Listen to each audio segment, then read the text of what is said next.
तो आइए chapter 9 class 9 science के लिए force and law of motion का क्वेश्चन नंबर 7 करते हैं। बहुत इंटरेस्टिंग क्वेश्चन है।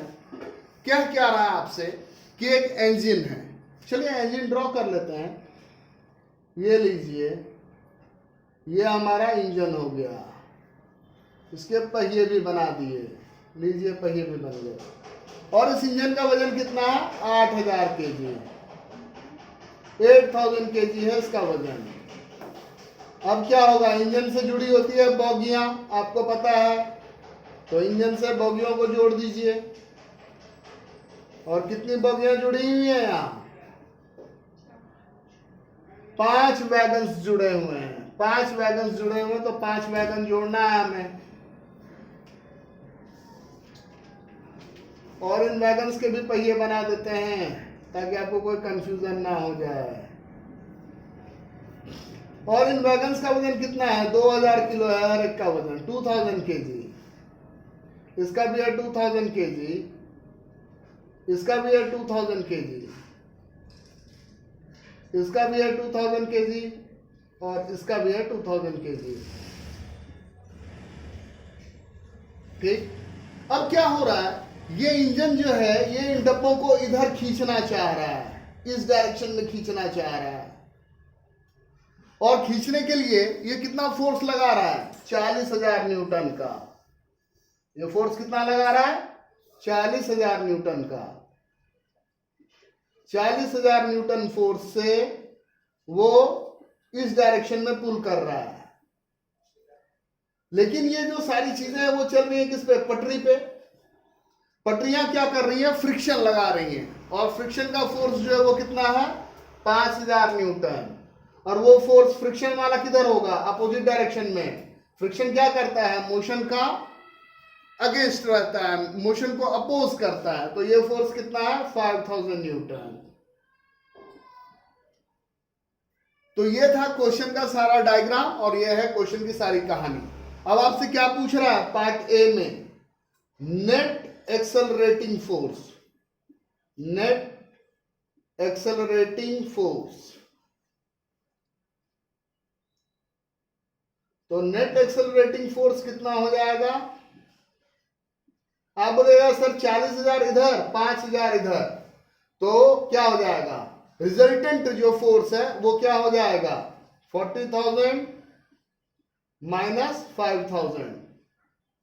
यही इफेक्टिव फोर्स होगा, यानी 35,000 न्यूटन। आप बिल्कुल सही कह रहे हैं। तो नेट एक्सेलरेटिंग फोर्स निकल गया। अब मैं आपसे पूछूंगा कि मुझे यह बताओ कि पूरे ट्रेन का मास कितना हो गया? Mass of the train, mass of the train. तो आप बोलिएगा सर ये तो बड़ा आसान है। कैसे? सर इंजन का वजन है 8000 किलो। और क्या है? ये इंजन का वजन है, इंजन। और प्लस 5 वैगन है, और हर एक का वजन कितना है? 2-2000 किलो है। 5 वैगन्स। तो ये क्या हो गया? 8000 kg, और प्लस 2 5 10,000 kg। और ये सारा मिलकर के कितना हो गया? 18,000 kg। करेक्ट। तो अब यानी आपके पास मास आ गया। मास आ गया कितना? 18,000 kg। आपके पास एक्सेलरेशन है ऑलरेडी। एक्सेलरेशन आपने निकाल लिया है। जो इफेक्टिव एक्सेलरेशन है आपका वो आप ऑलरेडी निकाल चुके हैं। और वो एक्सेलरेशन कितना है? आप बोलेगा कि सर वो आपने 35,000 न्यूटन निकाला है। और आपसे क्या पूछ रहा है? Net accelerating force, net accelerating force कितना है ये आपसे पूछा है। आपसे फोर्स बोल रहा है कि फोर्स कितना है।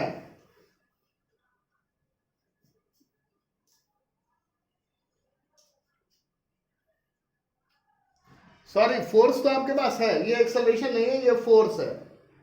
ये आपका फोर्स है, आपसे एक्सेलरेशन पूछ रहा है। तो क्या होता है फॉर्मूला, F इक्वल्स ma।